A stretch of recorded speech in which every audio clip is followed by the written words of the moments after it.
મિત્રો વાત કરીએ 2027ના વર્લ્ડ કપની. 2027ના વર્લ્ડ કપમાં શ્રેયસ અય્યર કપ્તાન હશે એવા સમાચાર મળી રહ્યા છે. જો સરપંચ સાહેબ ઓડીઆઈના પણ કપ્તાન બની ગયા તો સમજી લેવાનું કે પ્રિન્સોનું પત્તું કપી જશે. 2-4 દિવસથી એવી ચર્ચાઓ ચાલી રહી છે કે શ્રેયસ અય્યર 2027ના વર્લ્ડ કપમાં કપ્તાન હશે, કારણ કે સરપંચ સાહેબ સારા કપ્તાન છે, જેમને કેકેઆરને ટ્રોફી ઉઠવરાઈ છે અને પંજાબને ફાઇનલમાં પણ લઈને આવેલા છે. એટલે બીસીસીઆઈ વિચારી રહી છે કે આપણે લોંગ ટાઈમનું વિચારવાનું થતું નથી. 2027ના વર્લ્ડ કપ માટેનું જ વિચારો, કારણ કે 2027નો વર્લ્ડ કપ ભારતને જીતવો જરૂરી છે.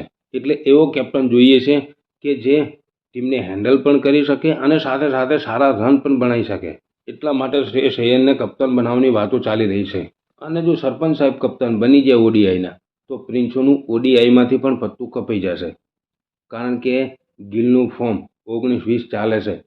ઓડીઆઈ હોય કે પછી 20 હોય, 20માંથી તો એમનું પત્તું કપી ગયું છે, પણ જો સરપંચ સાહેબ કપ્તાન બની ગયા તો ઓડીઆઈમાંથી પણ પ્રિન્સો ગાયબ થઈ જશે, કારણ કે પ્રિન્સો પેસર હેન્ડલ કરી શકતો નથી.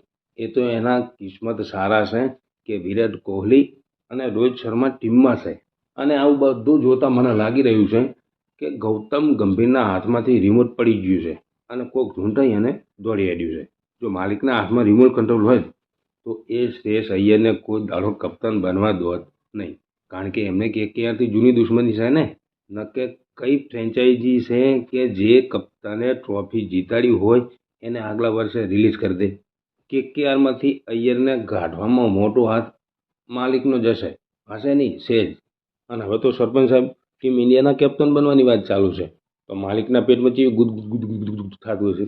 101% બીસીસીઆઈ ગૌતમ ગંભીરને બહાર કરવાના ઈરાદામાં છે અને ગંભીર સાહેબને બહાર કરવા જ જોઈએ, કારણ કે એમનાથી કંઈ વળતું નથી.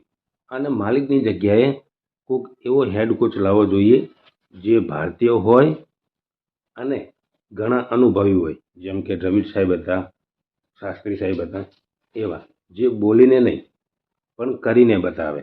માલિક તો બોલવામાં ઊંચા આવતા નથી. મેં ધારી ત્યાં થઈને બેસી જાય છે અને કહે છે કે તમે એ ના ભૂલી જશો હું એ જ કોચ છું જેને એશિયા કપ જીતાડ્યો છે. તમે એ ના ભૂલી જશો ઇંગ્લેન્ડમાં જઈ અને સિરીઝ ડ્રો કરી છે. બહુ થઈ ગયું, બહુ થઈ ગયું.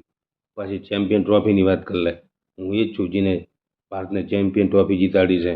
તમે ભારતીય ટીમ માટે ઘણું યોગદાન આપ્યું છે, એટલે તમારો ખૂબ ખૂબ આભાર. પણ હવે તમારું યોગદાન જોતું નથી. તમે અને અગરમગર 2 જણા ઉપડો. શું મિત્રો શ્રેયસ અય્યરને કપ્તાન બનવું જોઈએ? કોમેન્ટ કરી અને જણાવજો.